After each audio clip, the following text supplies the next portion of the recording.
AP Chemistry, Unit 5.6, Reaction Energy Profiles. Reaction energy profiles are a way to graphically represent a reaction, where the y-axis is the potential energy and the x-axis is the reaction coordinate, which shows the process or the extent to which the reaction has been able to proceed. The graph shows the energy as the reaction proceeds. Activation energy is determined by the energy of the transition state or activated complex. The transition state is the intermediate in between two stable complexes, two stable compounds. When reactants collide with enough energy, they can overcome the quote-unquote hill and proceed to products. The higher the quote-unquote hill, the slower the reaction is.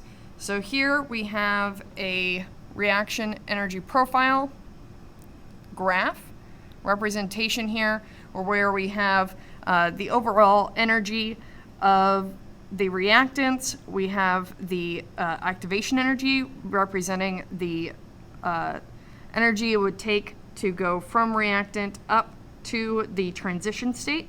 And then we, in this example, fall back down to a lower energy state for our products. And the differential between the energies of our reactants and products is going to be delta H, which is also known as the change in enthalpy. The enthalpy, or delta H, is going to be the potential energy difference between products and reactants. Exothermic reactions, release energy, and endothermic reactions absorb energy. So oftentimes, exothermic and endothermic is something that students will struggle with. Exothermic processes feel hot, and so a lot of times students will think that that means that it has a higher energy because it feels hot to the touch, and endothermic reactions may potentially feel cold.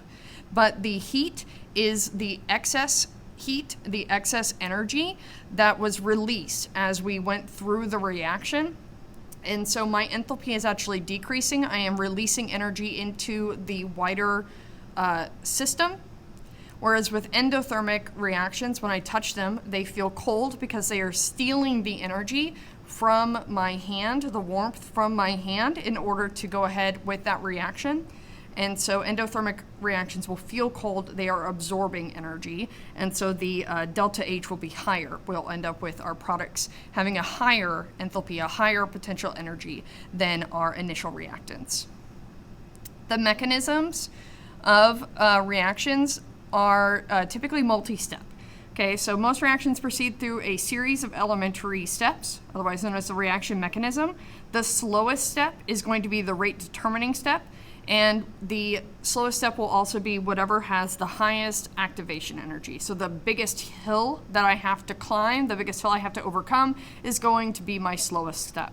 And catalysts are going to be able to change the reaction pathway by lowering the energy of activation overall by providing an alternate path.